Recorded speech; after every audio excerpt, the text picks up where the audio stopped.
this panel, the Education and Regulators and Associations panel, and the afternoon panel where we're going to have 6 employers come and speak to us. So I'm really looking forward to making this a really inspiring and useful session. I've been here before a couple of times doing this role, and I found out what works and what doesn't work. So I'm going to work with you to get as many questions of yours answered.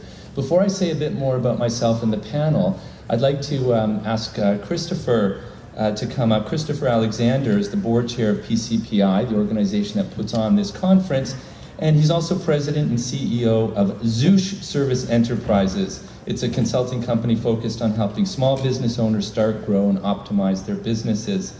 In the community, Chris is the chief administrative officer of the Festival Management Committee, which puts on Scotiabank Toronto Caribbean Carnival. So I'm going to ask Chris Alexander to come up and say a few words. Thank you very much. And I will say a few words for sure. First of all, I want to say welcome. Welcome to the 12th annual International Educated Professional session that we have here at the Metro Convention Center. It's amazing to see so many of you and so many people coming out to this amazing event, and obviously that you will be able to participate and learn a lot. I think the big part of getting here is to getting to know as much people as you can, networking as much as you can. And the focus is here, entrepreneurship is critical to have people understand that it's a great thing to do also. I just want to give you just a bit of stats that I pulled out on, because most times when you're looking for jobs, you sort of pinpoint 1 or 2 or 3 companies, and you say, okay, these are the ones that I'm going to just put my focus on, and these are the companies I will try to get employed with. Great, thanks so much, Chris, and thanks for emphasizing asking questions. So we're going to do a lot of that in today's panel. So I'm Mark Franklin. I lead a company called Career Cycles. It's a career management social enterprise. We work with a lot of professionals like you in helping them find work and find clarity in their careers and lives. And also, like many of you, I'm an engineer, and I spent 10 years working in the engineering field, industrial engineering. I worked in manufacturing systems, I worked in management consulting, and like many of you, I also changed cultures. I lived and worked in Europe for a couple of years. I had to work in a different language. I had to absorb a different culture in the world of work. And so I know that there's a lot to learn when you're trying to adapt, especially your engineering career, to a different culture. So I have been there. I did change my career completely. I now am a business owner. So I lead a small business, and I have a team of career professionals who work with people a lot like you. Through an arrangement with the Ontario Society of Professional Engineers, we also work with a lot of engineers. So I personally have worked with maybe 200 or 300 engineers as they try to adapt their careers here in Canada and figure out what to do next with their lives. So from that perspective, and also from the perspective of a radio show that I host called Career Buzz, it's a show where we get people to tell their stories. We've had a lot of internationally educated professionals on Career Buzz talking about the twists and turns in their stories. And you hear a lot of stories of how people make connections, how they created lucky breaks, the small things that they did and the people that they met that really helped leverage opportunities and turn them into really good next careers. So from the perspective of working both with individual clients and from the radio show, where I hear these stories, I'd like to make this session for you really helpful and really informative. Our panelists are, on my immediate left is Rick Esselman, we have Arthi Vig, we have David Thompson, next is Peter Gassick, and Rudy Farage. I'm going to let them each introduce themselves, their names are on the slides, and say a couple of minutes about what they do, what their organization does, and how they can be helpful to you. Rick? Okay, thank you. I think on the slide it says ESSE, and I think I'll context that. I'm here today representing the Ontario On-Site Wastewater Association, but I'm currently president, but it's a volunteer job. I'm an entrepreneur. I own 3 companies that deal with on-site water resource management, and when I say that, I'll context that. Wastewater treatment, septic systems, things that are not connected to central collection and central wastewater treatment plants. We deal with the entire rural spectrum, and we're focused on treating wastewater closer to where it was created and then conveying that water back into the local environment. So recycling of nutrients and water back into the local environment. The Ontario On-Site Wastewater Association represents colleges and universities, engineering firms, design groups. We represent the installers and service providers. We also represent the regulatory community of building officials, people that work at conservation authorities, people that work in geotechnical firms, involved in planning for how do we service rural wastewater.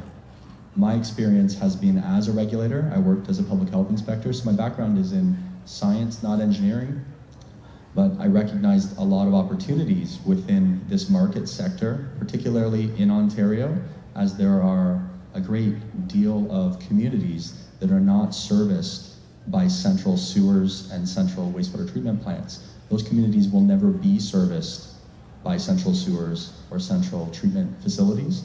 They need world-class wastewater treatment in Ontario, and there's a tremendous opportunity for Ontario to utilize professionals and knowledge bases to create an environment with simple, low-cost, robust, and managed wastewater treatment for rural communities, and in the future be able to export that knowledge base to the rest of the world. So, leave it there. Great, thanks, Rick. Arthi Vig, over to you. Great, thanks, Mark. Hi, everyone. My name is Arthi. I work with the Ontario Society of Professional Engineers. As a society, our role really is to raise awareness of the role that engineers play in society and create a value and an importance and an understanding of the function of an engineer in Ontario. We have 4 main areas that the society has in terms of departments, and I'll briefly speak to each of those. We have an advocacy department that really works with the government to help to change policy with respect to the engineering profession. And often the work that comes out of our advocacy department is in the form of research reports.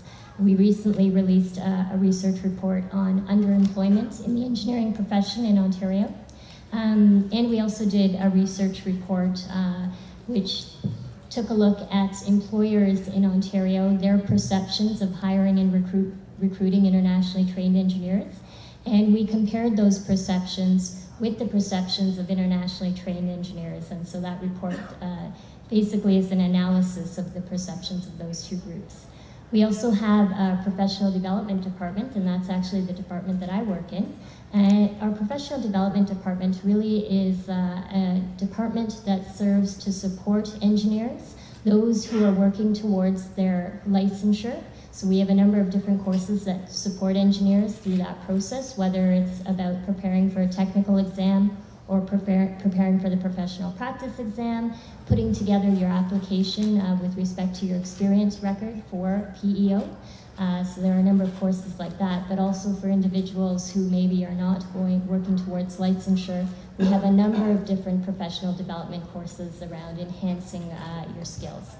We have a career services department as well that really works to connect our members with employers through employment events and other networking events. And then finally, we have our membership department. Our membership department really helps us to put all of these programs together and provide our members with advantages through our social events and other events like that.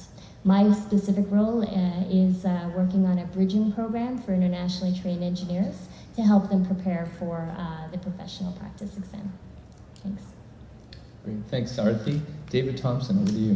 Good morning, ladies and gentlemen. My compliments to you for attending today, and I thank the organizers for inviting me. I represent the Ontario Association of Certified Engineering Technicians and Technologists. We are not the skilled trades, we are not the licensed professionals, but we're the meat in the sandwich, so to speak. So that's our area of specialty.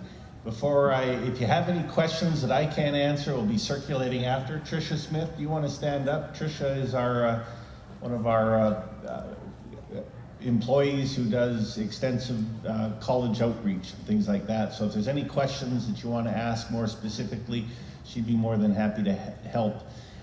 We are in the certification business. We evaluate academics, we evaluate professional practice, law, and ethics. One of the advantages an internationally educated professional benefits by joining OSET is we can evaluate your academic credentials. When you get the associate status, it would mean, in other words, you have the equivalent qualifications in terms of academic training to that of a Sheridan College, George Brown graduate, somebody from Bangladesh.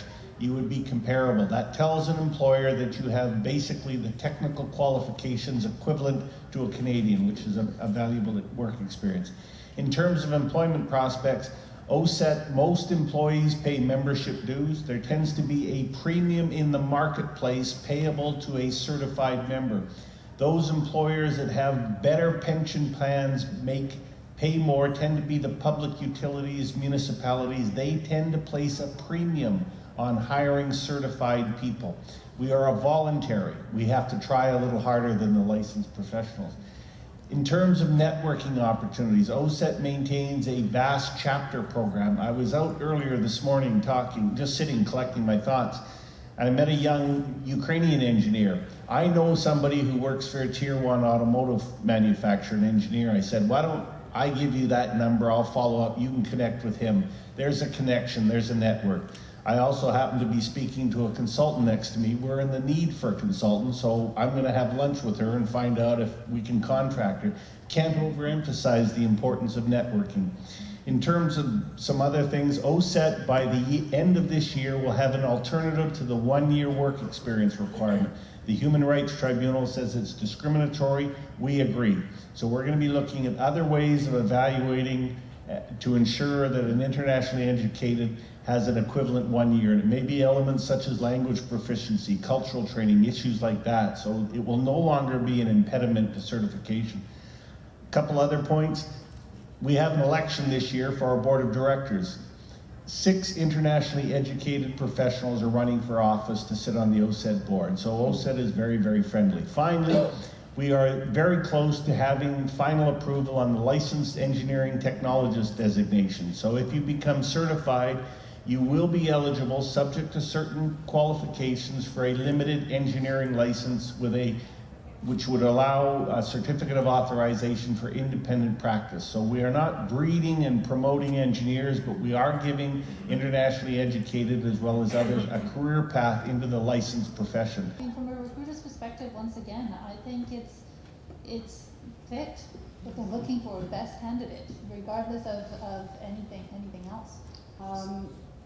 Yeah, so let's just pick up on this word fit, because there was a question here that used the word fit, and we hear recruiters use this a lot. Will the person fit in our organization? So Manan, I'm going to start with you, because the question was actually what type of people will fit in AECOM?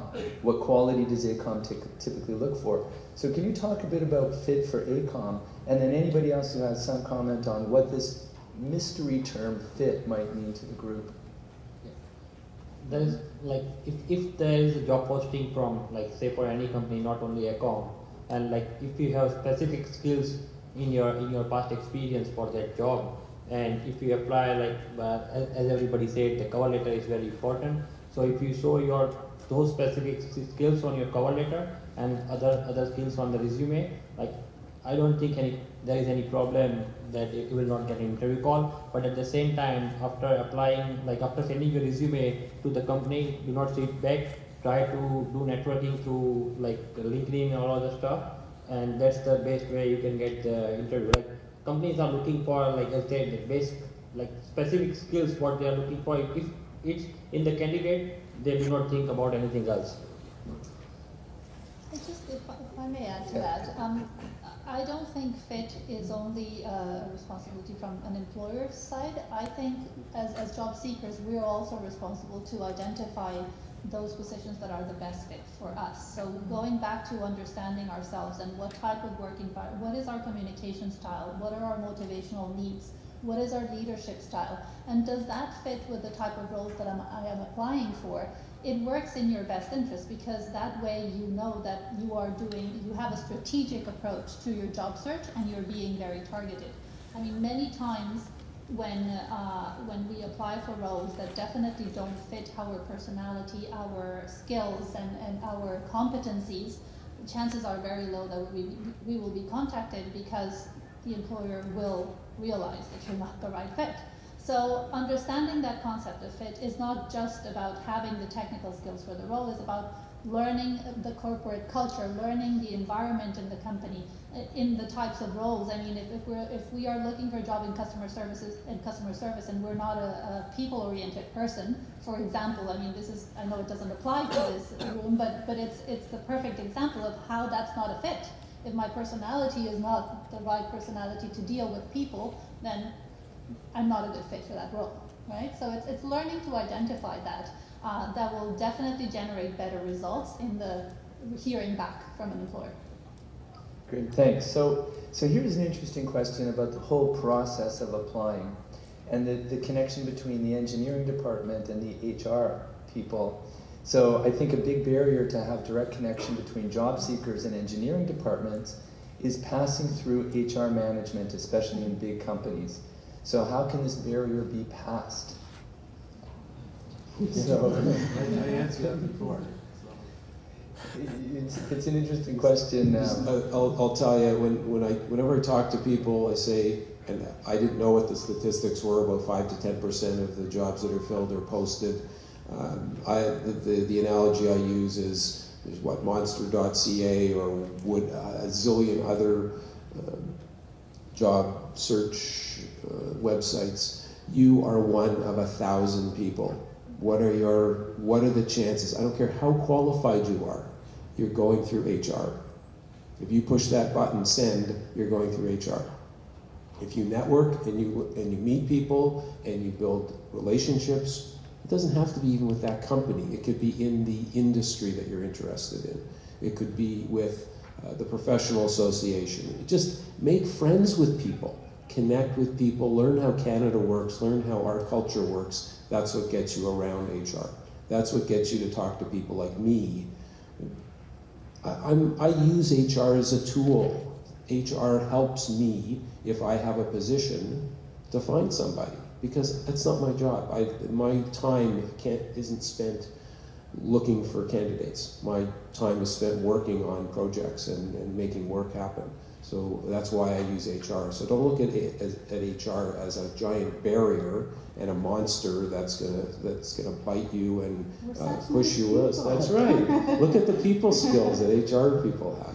They can help, and they do help. But from your side, you have to be looking at it from every angle you can, and get inside the company. Just talk to people where you fit. Yeah, and I think that nails it, Randy. From what we heard this morning about networking opportunities, when we had Rick from that association, and he's got networking opportunities, and OSPI had the employer situation. So that's the way around it, is to be networking. Let's do one more question before we kind of take a bit of a break for stretch our legs and do a different exercise.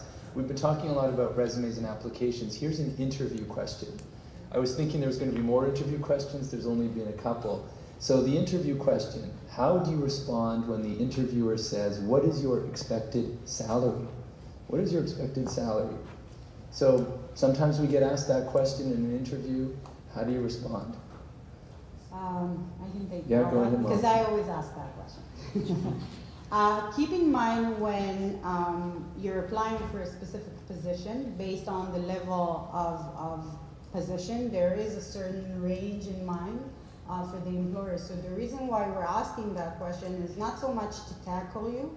When I ask that question, I always tell my candidates, you're not engaging yourself to any numbers, but it's more so for us to get a real appreciation of your expectations. So sometimes it can be just a frank, honest question to generate that discussion.